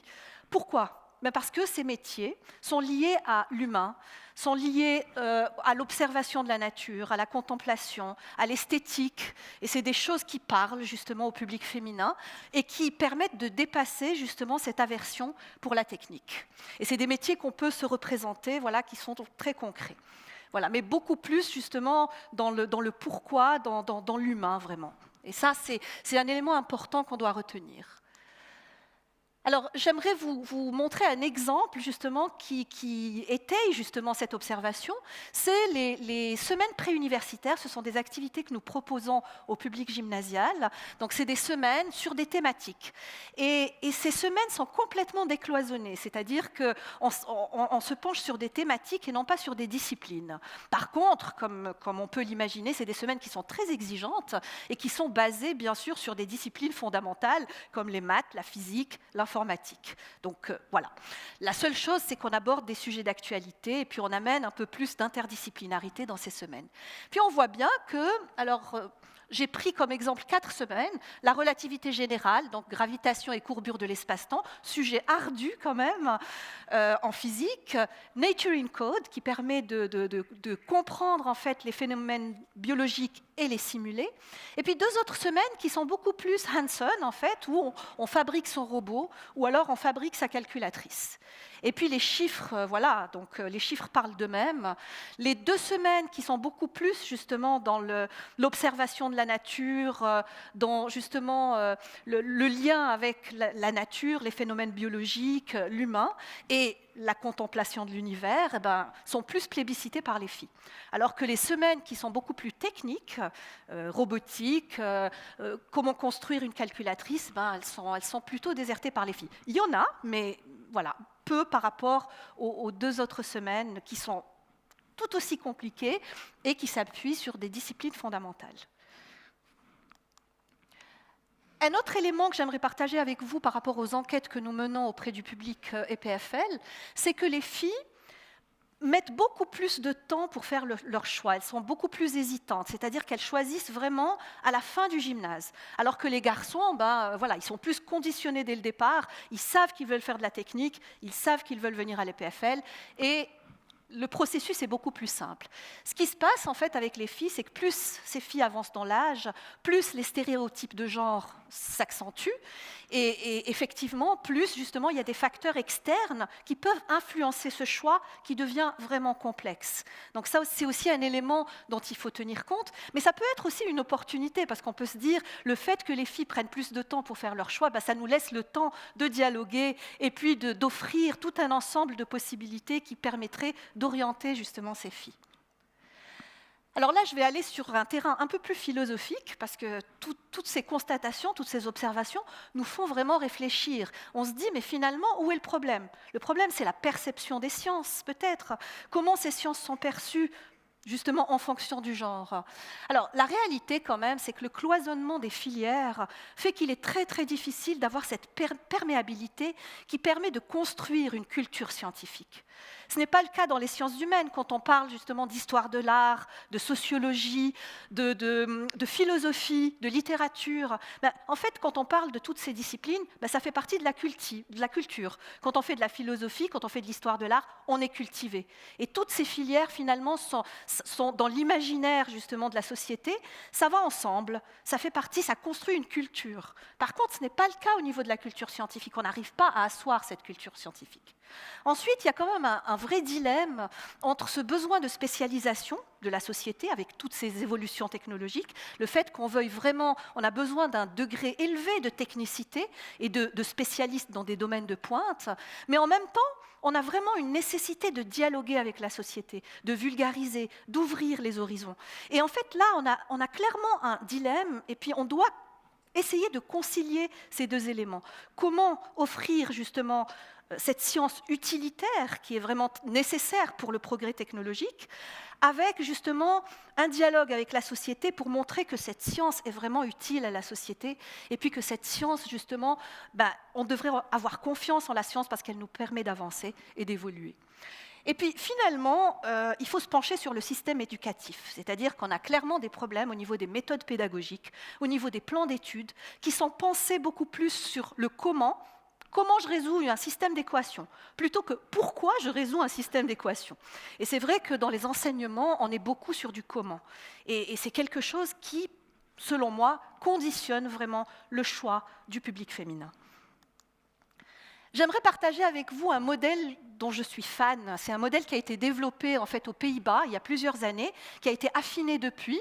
Donc le but de ce modèle, c'est de segmenter en fait les jeunes en fonction de leur intérêt pour les sciences et la technologie. Alors comme vous le voyez, on a plusieurs segments. Donc près de 1500 jeunes ont été interviewés, donc des jeunes entre 9 et 17 ans. Et le but, c'est de comprendre un peu quelles sont leurs motivations pour les sciences et la technologie. Donc 5 segments ont été identifiés. Les explorateurs, les créatifs, les innovateurs, donc les explorateurs qui aiment l'expérimentation, les créatifs qui aiment créer de nouvelles choses, les innovateurs qui ont une réelle vision et un réel engagement sociétal, les doers qui sont plus dans le bricolage, qui aiment manipuler les choses avec leurs mains, et puis les social implementers, qui sont ces agents sociétaux qui sont engagés au niveau de la société, mais par contre, comme vous le voyez, qui ont un faible intérêt pour la technologie, et puis qui ont surtout une faible confiance en leurs capacités. Puis on voit bien qu'il y a une surreprésentation féminine au niveau de ce groupe. Alors, effectivement, il y a une surreprésentation, mais en même temps, on voit bien que les filles sont représentées dans tous les groupes. Et ça, c'est la bonne nouvelle, justement. C'est qu'en fait, on a différents profils. On n'a pas un public féminin, mais on a des publics féminins. Et ça, c'est quelque chose de très important dont il faut tenir compte, en fait. Donc, les filles sont représentées partout. Après, ce modèle peut être affiné justement selon des paramètres qui dominent au niveau du modèle, à savoir la confiance en soi, par rapport aux sciences et à la technologie, tout ce qui est confiance justement dans les sciences, tout ce qui est intérêt pour les nouvelles technologies, tout ce qui est reconnaissance sociale, tout ce qui est engagement sociétal, accessibilité justement de l'instruction au niveau des STEM, et puis l'orientation pratique. Et puis là, on voit que finalement, on peut décortiquer et affiner et mieux comprendre les attitudes de chaque groupe par rapport aux sciences et à la technologie, et on peut adapter notre dialogue. Et c'est ça qui est important. Donc en fait, par exemple, les explorateurs, alors je tiens à préciser que les explorateurs, par exemple, qui ont une confiance assez basse en leurs capacités, il y a aussi un public masculin assez important. Il n'y a pas que des filles. Voilà. Donc en fait, les explorateurs, il faut les encourager, il faut les accompagner. Les créatifs et les innovateurs qui sont complètement à l'aise avec la technologie, eh bien, il faut les orienter au mieux, il faut nourrir justement cet attrait pour les sciences et la technologie. Les doers et les social implementers, là, on a vraiment des personnes qui ne croient pas tellement dans les nouvelles technologies. Eh bien là, il faut plutôt agir sur de la sensibilisation et sur du dialogue. Donc tout ça pour dire que nous n'avons pas une seule promotion, on a des promotions. Et puis dans tous ces groupes, on peut avoir des surreprésentations, mais on a des publics masculins, des publics féminins qui sont représentés. Et en fait, en adaptant notre discours, en essayant de dialoguer de la meilleure façon avec chaque groupe, je pense qu'on peut atteindre des résultats. Pour finir, donc, voilà quelques pistes qui me semble en fait important d'explorer. D'abord, le fait de donner du sens aux apprentissages. C'est vraiment essentiel. Je pense que le public féminin a besoin de ça. Le pourquoi. Pourquoi nous faisons les choses. Comment la science peut servir la société. Comment la science peut être une valeur ajoutée pour notre société. Et puis ensuite, il faut clairement créer un climat de confiance. Il faut créer des environnements bienveillants qui sont basés sur des approches beaucoup plus collaborative au niveau des apprentissages et moins compétitive, ce qui incite finalement à la transmission du savoir. Il faut aussi travailler sur cette culture scientifique dont j'ai parlé au début et essayer vraiment de replacer la science dans un contexte plus large, qu'il soit culturel ou sociétal. C'est vraiment très important. Et finalement, je pense qu'une partie qui me tient vraiment à cœur, qui nous tient à cœur au niveau de mon équipe et de tout le travail que nous faisons, c'est vraiment de pouvoir travailler sur l'enseignement des sciences et essayer d'amener ce caractère transversal, ce caractère interdisciplinaire qui fait la différence, tout en proposant aussi, parce que je pense que nos HEP ont besoin aussi d'être réformés, et proposer clairement des formations pédagogiques croisées pour permettre cette perméabilité et ce dialogue entre disciplines. Merci pour votre attention.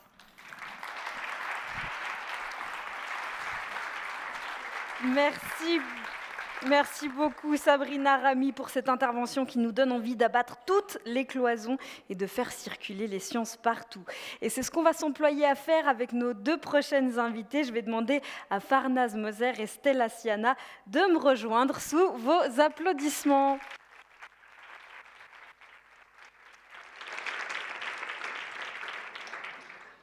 Vous pouvez vous saisir d'un micro, chacune. Installez-vous, vous vous sentez bien. Bonsoir à toutes les deux. Bonsoir. Bonsoir. Alors Stella, tu as 18 ans, tu es en 4e au collège de l'abbaye de Saint-Maurice en biologie-chimie parce que tu aimes les sciences qui étudient ce qui nous entoure et en informatique, matière qui te passionne. Tu as commencé les activités organisées par les PFL à destination des plus jeunes à l'âge de 9 ans, comme Gonje dont on parlait tout à l'heure. Farnaz, vous êtes ingénieur chimiste et docteur S-Sciences et PFL. Vous avez toujours aimé les maths et un jour, alors que vous aviez 11 ans, vous visitez une installation pétrochimique où vous voyez beaucoup d'ingénieurs chimiques à l'œuvre et en sortant, vous savez que c'est ce que vous ferez de votre vie. Et vous êtes aujourd'hui aussi chef du service de promotion des sciences de l'EPFL. Merci d'être là toutes les deux. Farnaz, en 2001, on vous donne le mandat de créer une nouvelle politique d'égalité des chances à l'EPFL. Qu'est-ce qui se met sur pied à ce moment-là ? Alors, dans ce programme pour l'égalité des chances, avec différentes catégories en fait, d'actions pour différents publics cibles, il y avait un volet pour en fait, encourager les toutes jeunes filles à choisir les branches scientifiques et techniques. Donc, pour ça, plutôt de leur montrer ce que c'est ces branches, leur donner confiance dans leurs capacités et puis pour montrer l'utilité de ces filières, de ces branches pour la société. Puis, bien sûr, ce programme a été accepté et puis il fallait trouver des moyens pour pouvoir mettre des actions sur pied. Et concrètement, la toute première action que j'ai pu mettre sur pied, c'était un cours qui s'appelait Internet pour les filles. Et c'était grâce à une collaboration, grâce surtout au soutien d'un pôle de recherche national en informatique qui était dirigé par un certain Martin Vetterli, que j'ai pu mettre ce cours sur pied. Alors c'était un cours sur 12 samedis, et c'était les jeunes filles de 9 à 11 ans qui venaient à l'EPFL, qui apprenaient ce que c'était l'informatique, ce que c'était l'Internet. À l'époque, Internet, c'était très important déjà, donc, parce que c'était pas aussi connu, aussi utilisé.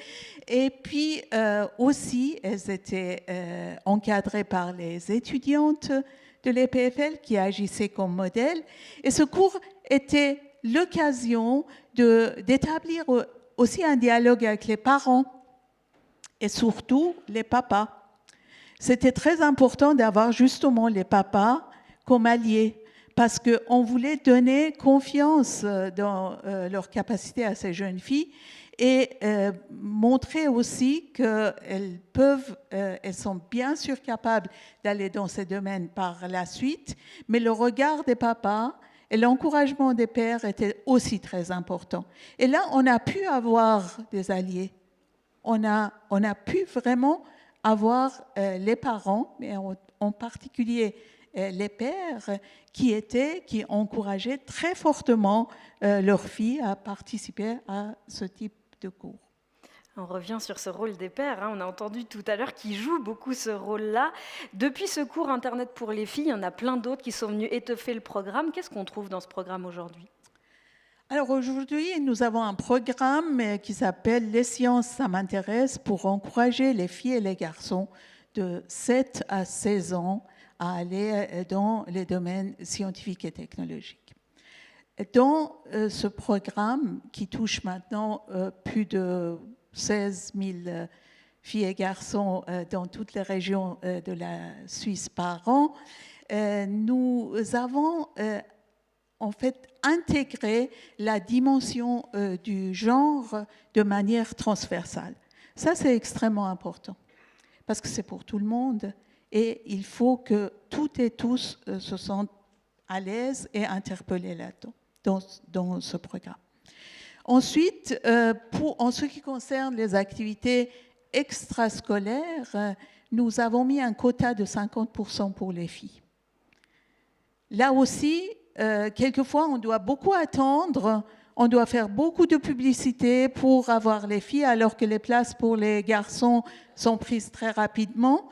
Mais on fait cet effort et on attend vraiment jusqu'à la dernière minute si on doit quand même donner ces places des filles aux garçons. Et nous avons un programme avec des activités exclusivement pour les filles intégrées dans notre programme général. Et là, nous avons des activités pour les différentes tranches d'âge. C'est des cours Internet et code pour les filles maintenant, pour les 9-11 ans. Les robots, c'est l'affaire des filles pour les 11-13 ans. Toi aussi, crée ton appli pour les 13-15 ans. Et aussi le coding club des filles, bien sûr, pour les 11-16 ans, mais aussi des activités de mathématiques, ça c'était dans le domaine du numérique, mais aussi des activités de mathématiques uniquement pour les filles entre l'âge de 8 ans et 16 ans, les camps scientifiques et bien d'autres activités. Vous mentionnez le coding club des filles, justement, Stella, tu es très impliquée dans ce coding club. Raconte-nous, c'est quoi exactement ? Qu'est-ce qui se passe dans ce coding club ? Le Coding Club des filles, c'est un groupe de filles qui se réunit plusieurs fois par semestre et où on leur apprend à coder et elles ont l'occasion de voir des mentors qui sont des femmes actives dans le domaine de l'informatique, ce qui leur permet d'avoir des modèles. Et nous, on est là aussi en tant que coach pour leur montrer des exemples de femmes et jeunes femmes dans les sciences et l'informatique. Et on apprend les différents langages du code. Oui, ouais. On apprend par exemple le Python ou les langages du web et on fait aussi avec des robots parfois. Je crois que je devrais m'inscrire pour comprendre tout ça. Mais je crois que je ne suis pas le public cible, non, Farnaz? Pour qui a été pensé ce Coding Club? À quel public il s'adresse? Alors, ce Coding Club des filles s'adresse aux jeunes filles de 11 à 16 ans, débutants ou plus avancés. Nous avons différents ateliers de programmation et les jeunes filles peuvent aussi bien débutants ou plus avancés trouver leur compte à l'intérieur du même atelier. C'est-à-dire, on a fait de sorte que chacune peut vraiment avancer à sa vitesse. Et ça donne bien sûr un lieu, un environnement bienveillant pour qu'elles puissent développer leur potentiel entre elles. Il y a des étudiantes qui les encadrent, mais nous avons des mentors qui sont des femmes actives dans ces domaines-là, qui viennent parler de leur parcours et qui agissent bien sûr comme modèle d'identification pour ces jeunes filles. Stella, toi, comment tu as entendu parler de ces activités proposées par les PFL et qu'est-ce que tu as fait en premier? Moi, étant en Valais, j'avais pas toutes les infos, mais j'ai reçu à l'école le flyers Les robots, c'est l'affaire des filles. Mais comme j'étais trop jeune, parce que j'ai sauté une classe, j'ai dû attendre 1 an pour le faire, ce qui m'a motivée encore plus après pour faire... j'ai fait tout ce que le SPS proposait, sauf pour le site internet. Et ça m'a motivée à participer à ça. Qu'est-ce qui t'a plu dans la robotique? Qu'est-ce qui t'attirait? Ce qui m'attirait, c'était de pouvoir... j'écrivais quelque chose sur un ordinateur et directement, je voyais concrètement ce que ça faisait sur un robot. Et si ça marchait pas, c'était moi qui avais fait faux. Mais d'un autre côté, quand on réussit, c'est génial de voir qu'on est capable de faire bouger un objet qu'on voit au quotidien.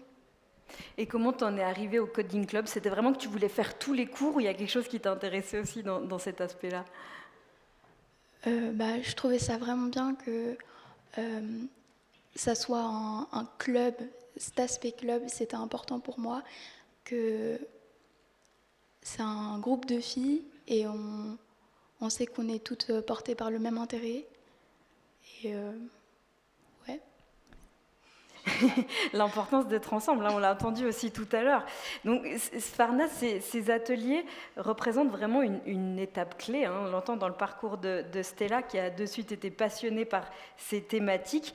Est-ce que toutes les participantes, les participants aussi, parce qu'il y a des garçons, sont aussi enthousiastes et participent souvent à différents ateliers?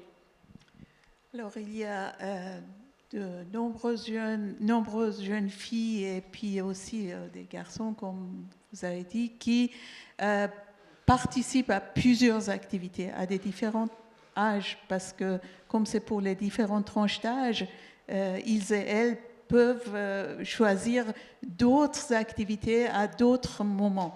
Et ça, c'est effectivement très important, parce qu'il y a quand même... ça se suit et il y a une continuation. Et puis, il y en a, ça je pense que c'est extrêmement important, justement quand ça se répète. Je ne crois pas trop dans des activités one-shot. Mais vous me disiez aussi qu'il y a une grande assiduité. Quand elles commencent, souvent il n'y a pas de no-show et les filles viennent à chacun des rendez-vous. Alors, imaginez un cours pour les 9-11 ans sur 11 samedis, les samedis. Et nous avons une centaine de jeunes filles alors nous avons en général 1% d'abandon, c'est-à-dire une fille sur 100 qui abandonne au cours de ces 11 samedis. Effectivement, elles sont vraiment motivées. Le fait d'être entre filles, de venir aussi, de faire de l'informatique ou les maths avec d'autres filles, ça les encourage beaucoup à venir. Et on imagine bien que ces activités, elles ont un coût. Comment ils sont financés, ces programmes ? Alors, une partie de l'argent vient de l'EPFL, mais vous imaginez, avec toutes ces activités, ce n'est pas possible d'avoir tout l'argent depuis le budget de l'EPFL. Donc, nous travaillons avec beaucoup de partenaires, des institutions publiques et privées, aussi des personnes, des sponsors, qui, en fait, ces institutions et ces personnes ont exactement les mêmes objectifs, les mêmes valeurs, et c'est par ce biais-là qu'on peut financer ces différentes activités. Stella, toi, tu es devenue coach, justement, aujourd'hui au Coding Club. Ça représente quoi pour toi, ce rôle ? Alors, pour moi, c'est super important de pouvoir retransmettre ce que j'ai acquis à d'autres plus jeunes filles et de pouvoir transmettre ma passion à des filles qui ont un intérêt et motiver celles qui sont un peu plus hésitantes. T'en parles aussi autour de toi, à tes copines, à l'école ? Oui, du coup, je peux discuter de mon intérêt pour les sciences et pour l'informatique auprès de mes amis. Et j'ai ma sœur aussi qui participe au Coding Club. Petite sœur ? Oui. Il y a beaucoup de similitudes. Je crois que vous devez vous parler tout à l'heure avec Konje. Est-ce que tu as la sensation, Stella, que ta participation elle a eu un impact pour tes choix futurs, que ce soit tes choix pour les études ou pour la vie professionnelle ?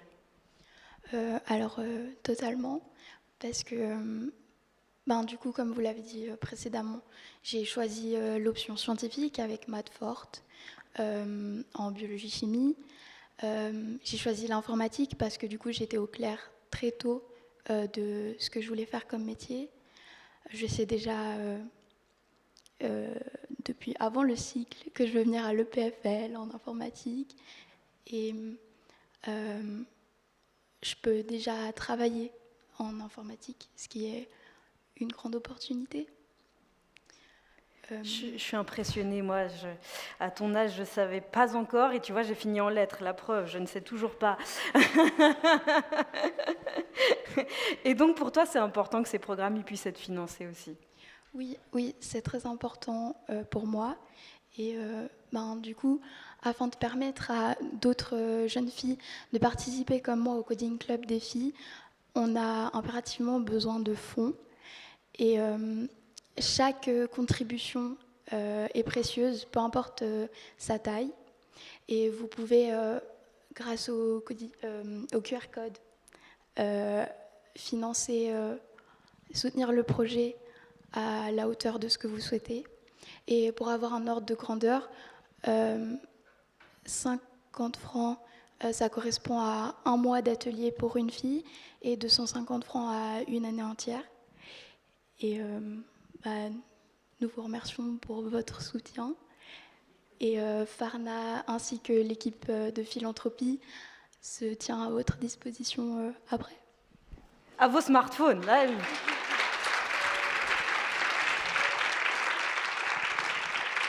Merci beaucoup à toutes les deux, Stella, Farnaz, pour cet entretien passionnant.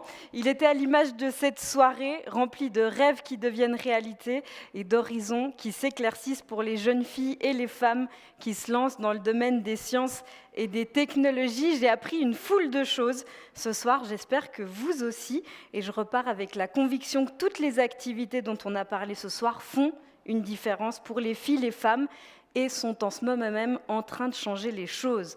Chacune des femmes présentes ce soir apporte sa pierre à l'édifice pour mettre en œuvre ces changements, et je vous demande un tonnerre d'applaudissements pour elles.